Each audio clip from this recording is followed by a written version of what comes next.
സംസ്ഥാനത്ത് വിവിധ പ്രദേശങ്ങളിൽ അതിശക്തമായ മഴ ലഭിക്കുമെന്ന് വിലയിരുത്തൽ. പല പ്രദേശങ്ങളിലും വൈകിട്ടോടെ മഴ ശക്തമായിട്ടുണ്ട്. ഡീറ്റെയിൽ ആയി വിവരങ്ങൾ നോക്കാം.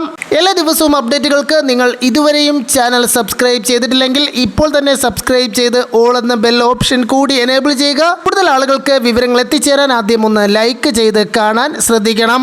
സംസ്ഥാനത്ത് സെപ്റ്റംബർ 6 മുതൽ 10 വരെ ഇടിമിന്നലോട് കൂടിയ ശക്തമായ മഴയ്ക്ക് സാധ്യതയെന്ന് കേന്ദ്ര കാലാവസ്ഥാ വകുപ്പിന്റെ മുന്നറിയിപ്പ്. മണിക്കൂറിൽ 30 മുതൽ 40 കിലോമീറ്റർ വരെ വേഗതയിൽ വീശിയടിച്ചേക്കാവുന്ന ശക്തമായ കാറ്റിനും സാധ്യതയുണ്ട്.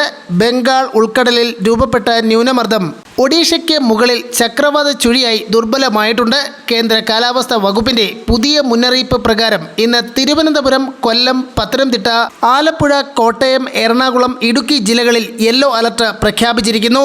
7-9 പത്തനംതിട്ട, ആലപ്പുഴ, കോട്ടയം, എറണാകുളം, ഇടുക്കി, തൃശൂർ ജില്ലകളിലും 8-9 പത്തനംതിട്ട, ആലപ്പുഴ, കോട്ടയം, ഇടുക്കി, എറണാകുളം, തൃശൂർ, പാലക്കാട്, മലപ്പുറം ജില്ലകളിലും ശക്തമായ മഴയ്ക്ക് സാധ്യതയുള്ളതിനാൽ യെല്ലോ അലർട്ട് പ്രഖ്യാപിച്ചു. 115 മില്ലിമീറ്റർ വരെ ശക്തമായ മഴയ്ക്ക് സാധ്യത.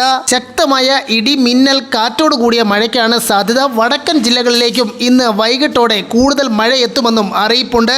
അതോടൊപ്പം കേരള, കർണാടക, ലക്ഷദ്വീപ് തീരങ്ങളിൽ മത്സ്യബന്ധനത്തിന് പോകാൻ പാടില്ലെന്നും കേന്ദ്ര കാലാവസ്ഥാ വകുപ്പും സമുദ്രസ്ഥിതി പഠന ഗവേഷണ കേന്ദ്രവും പ്രത്യേകം അറിയിച്ചു.